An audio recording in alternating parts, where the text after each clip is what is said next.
아니하리라. 청하건대 당신의 여종을 용납하여 한 말씀을 내 주 왕께 여쭙게 하옵소서. 말하라. 그러면 어찌하여 왕께서 하나님의 백성에게 대하여 이 같은 생각을 하셨나이까? 이 말씀을 하심으로 왕께서 죄 있는 사람같이 되심은 그 내쫓긴 자를 왕께서 집으로 돌아오게 하지 아니하심이니이다. 우리는 필경 죽으리니 땅에 쏟아진 물을 다시 담지 못함 같을 것이오나 하나님은 생명을 빼앗지 아니하시고 방책을 베푸사 내쫓긴 자가 하나님께 버린 자가 되지 아니하게 하시나이다. 이제 내가 와서 내 주 왕께 이 말씀을 여쭙는 것은 백성들이 나를 두렵게 하므로 당신의 여종이 스스로 말하기를 내가 왕께 여쭈오면 혹시 종이 청하는 것을 왕께서 시행하실 것이라 왕께서 들으시고 나와 내 아들을 함께 하나님의 기업에서 끊을 자의 손으로부터 주의 종을 구원하시리라 함이니이다. 당신의 여종이 또 스스로 말하기를 내 주 왕의 말씀이 나의 위로가 되기를 원한다 하였사오니 이는 내 주 왕께서 하나님의 사자같이 선과 악을 분간하심이니이다. 원하건대 왕의 하나님 여호와께서 왕과 같이 계시옵소서. 바라노니 내가 내게 묻는 것을 내게 숨기지 말라. 내 주 왕은 말씀하옵소서. 이 모든 일에 요압이 너와 함께 하였느냐? 내 주 왕의 살아계심을 두고 맹세하옵나니 내 주 왕의 말씀을 좌로나 우로나 옮길 자가 없으리이다. 왕의 종 요압이 내게 명령하였고 그가 이 모든 말을 왕의 여종의 입에 넣어주었사오니 이는 왕의 종 요압이 이 일의 형편을 바꾸려 하여 이렇게 함이니이다. 내 주 왕의 지혜는 하나님의 사자의 지혜와 같아서 땅에 있는 일을 다 아시나이다. 왕이 요압에게 이르되 내가 이 일을 허락하였으니 가서 청년 압살롬을 데려오라 하니라. 요압이 땅에 엎드려 절하고 왕을 위하여 복을 빌고 요압이 이르되 내 주 왕이여, 종의 구함을 왕이 허락하시니 종이 왕 앞에서 은혜 입은 줄을 오늘 아나이다. 요압이 일어나 그술로 가서 압살롬을 데리고 예루살렘으로 오니 왕이 이르되 그를 그의 집으로 물러가게 하여 내 얼굴을 볼 수 없게 하라. 압살롬이 자기 집으로 돌아가고 왕의 얼굴을 보지 못하니라.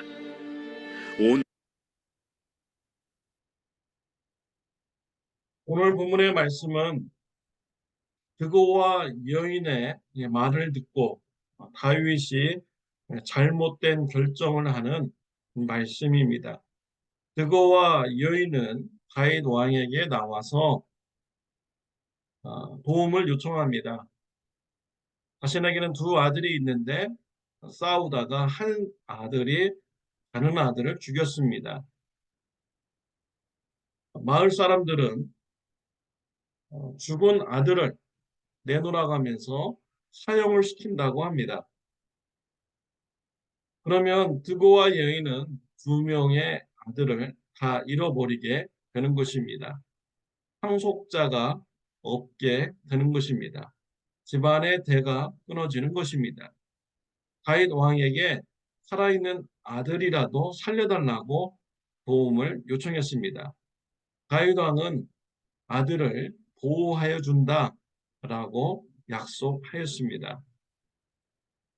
그러자 드고와 여인은 드디어 본색을 드러냅니다. 다윗 왕은 저에게 살인자의 아들을 지켜주신다고 했는데 왜 다윗 왕은 그렇게 하지 않습니까? 라고 묻습니다.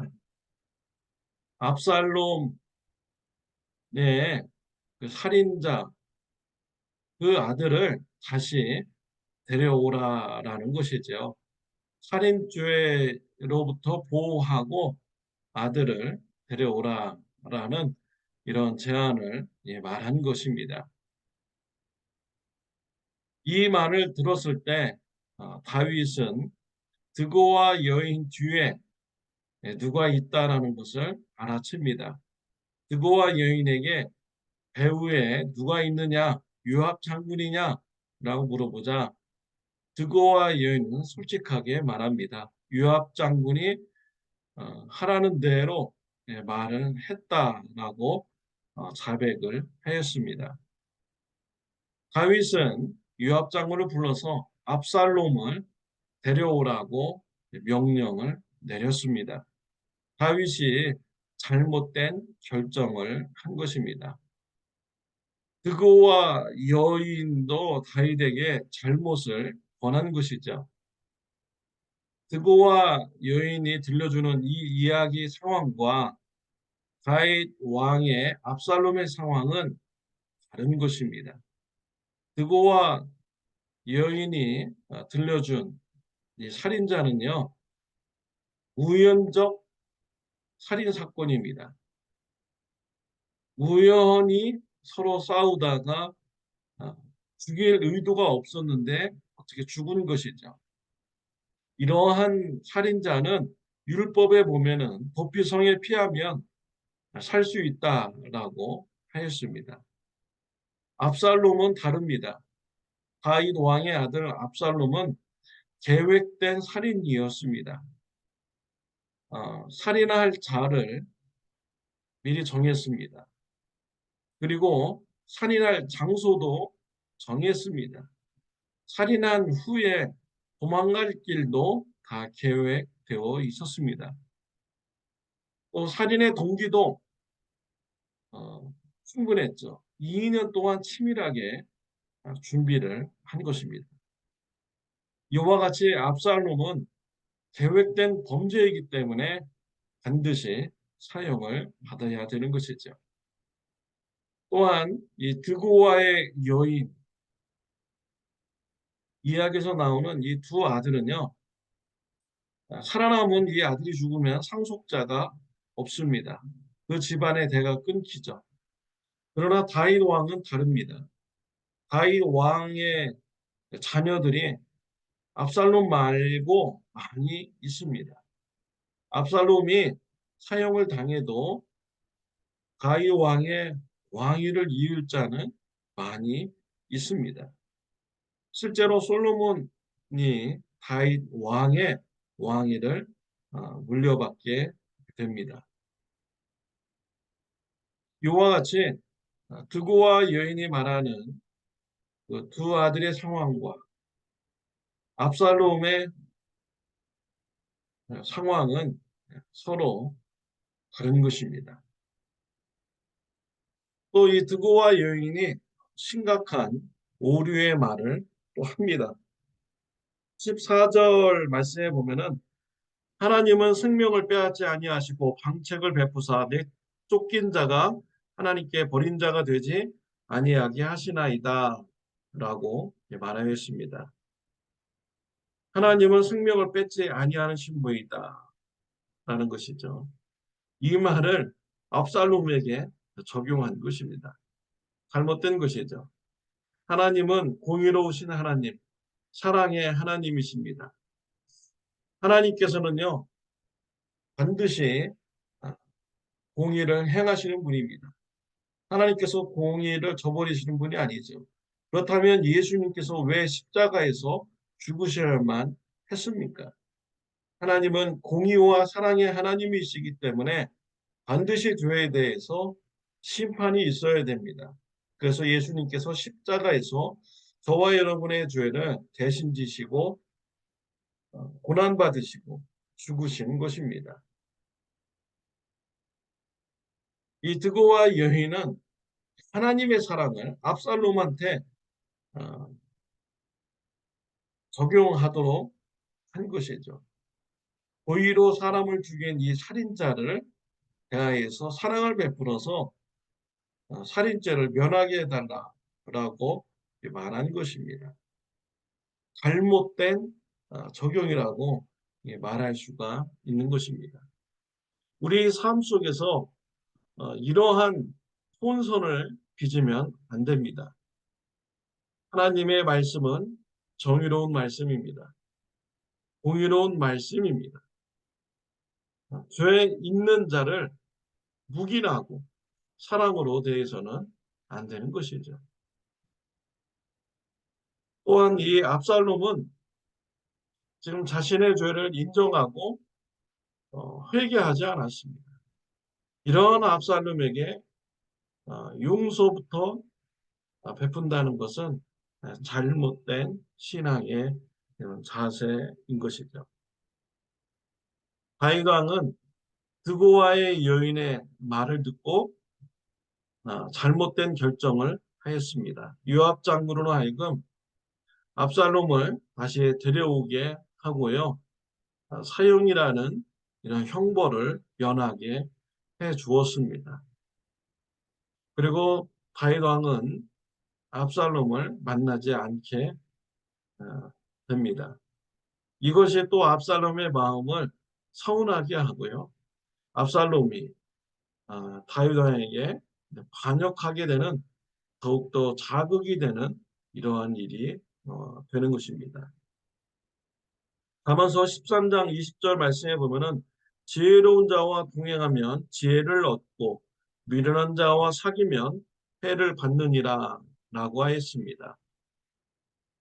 미련한 자와 함께 있으면 미련한 말을 듣게 되고요. 해를 받게 됩니다. 그러나 옆에 지혜로운 자와 동행하면 지혜를 말을 듣게 되고 삶의 유익이 되는 것입니다. 지혜자가 있습니다. 우리 하나님이십니다. 하나님을 가까이 하고 하나님께서 주시는 지혜의 말씀을 듣는 저와 여러분들이 되시기를 바랍니다. 시편 37편 5절 6절 말씀에 보면은 내 길을 여호와께 맡기라. 그를 의지하면 그가 이루시고 내 의를 빛같이 나타내시며 내 공의를 정오의 빛같이 하시리로다 라고 했습니다. 하나님의 말씀에 순종함으로써 우리의 길을 하나님께 맡기시기를 바랍니다. 하나님께서 우리의 공의로움 또 우리의 의로움을 빛같이 나타내 주신다고 말씀하셨습니다. 야고보서 1장 5절에는 너희 중에 누구든지 지혜가 부족하거든 모든 사람에게 후히 주시고 꾸짖지 아니하시는 하나님께 구하라 그리하면 주시리라. 지혜자이신 우리 하나님을 가까이 하고요. 하나님께 지혜를 구한다면 우리 하나님께서는 지혜를 주십니다. 사랑하는 성도 여러분, 하나님을 가까이 하고 지혜가 부족하면 하나님 앞에 지혜를 구함으로써 지혜가 풍성한 삶이 되시기를 합니다. 기도드리겠습니다. 하나님 아버지 감사합니다.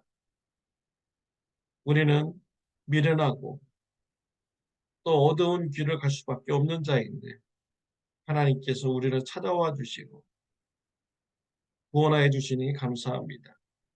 우리가 하나님과 동행하는 자가 되게 해 주옵시고 하나님의 지혜로운 말씀을 따라서 순종하는 사람 되게 하여 주옵소서. 앞길을 모를 때, 갈 바를 모를 때 기도로 하나님께 지혜를 구하는 자가 되게 하여 주옵소서. 예수님의 이름으로 기도드렸습니다. 네.